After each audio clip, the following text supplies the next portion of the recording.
Bonjour mesdames et messieurs, bienvenue dans ces 5 minutes d'information. Le congrès constitutif du RHDP, regroupant les partis membres de la coalition au pouvoir, est fixé au 26 janvier 2019. Demain donc au stade Félix Houphouët-Boigny d'Abidjan. Les travaux démarrent ce 25 janvier au Palais des Sports de Treichville. La réforme de la CEI est au cœur des débats. Le Premier ministre enchaîne les rencontres dans le cadre du dialogue politique sur le sujet. Hier, Amadou Gon Coulibaly a échangé successivement avec les membres de la société civile, puis avec une importante délégation de l'Union européenne, premier partenaire économique de la Côte d'Ivoire. Les précisions d'Herman Guivet dans le 13h. Des experts de la Commission de l'Union africaine sont réunis ici à Abidjan depuis hier. La rencontre est organisée à l'initiative du ministère du Plan et du Développement. Elle a pour objet la redynamisation de la plateforme de collaboration entre les acteurs impliqués dans la mise en œuvre et le suivi de l'agenda 2063. Cet agenda est l'ensemble des actions à mener pour une croissance inclusive et un développement durable pour l'Afrique au cours des 50 prochaines années. Le reportage de Jean-Luc Bangbo. Ils sont venus des 4 coins du continent.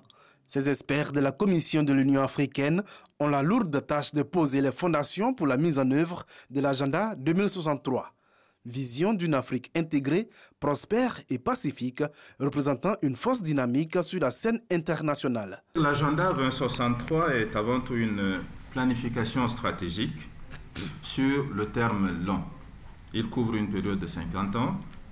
50 années au cours desquelles l'Afrique sera confrontée à l'impérieuse nécessité de se doter de tous les moyens requis pour produire des richesses et les répartir sur une base d'équité.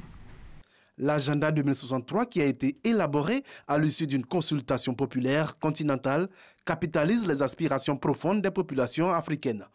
Pour sa mise en œuvre réussie au plan local, le gouvernement a mené plusieurs travaux. La priorisation dont les travaux réalisés ont permis à notre pays de retenir 40 cibles jugées prioritaires pour l'ensemble des parties prenantes sur les 105 proposées.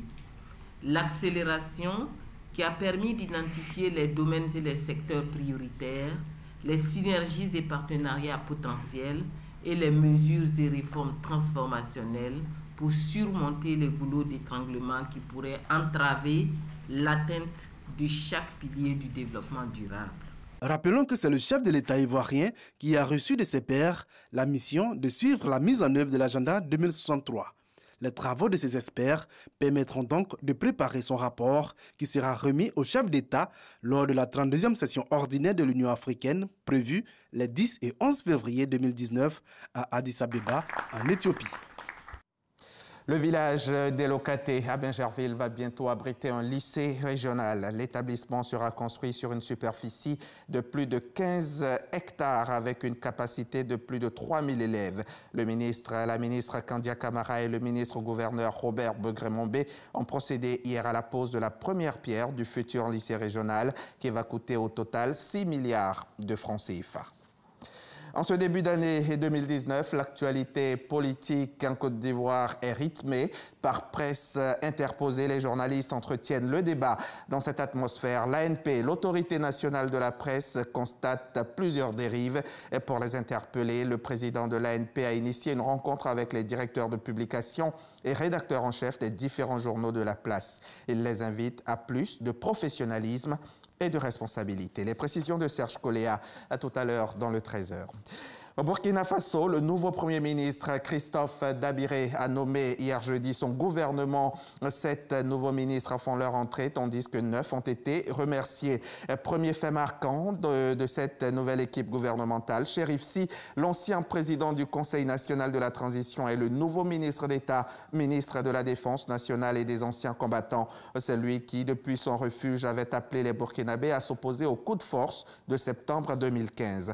Le précédent gouvernement dirigé par Paul Kabatieba avait démissionné, je le rappelle, vendredi dernier. Roch-Marc Christian Caboret souhaitant donner un nouveau souffle à l'action du gouvernement.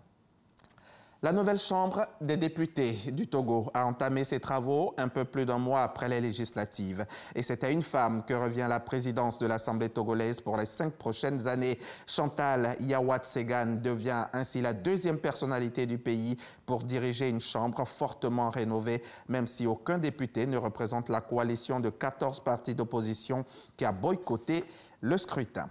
Et puis à Madagascar, moins d'une semaine après sa prise de pouvoir officielle, le président Andry Rajoelina a annoncé la composition du gouvernement de Christian Tsey. Une équipe resserrée, 22 ministres au lieu de 30 précédemment, marqué la rupture avec son prédécesseur d'abord. Andry Rajoelina a tenu hier soir son premier conseil des ministres, 5 jours à peine après avoir pris les rênes du pays. Eri Rajaonarimampianina lui avait mis 3 mois à former son gouvernement.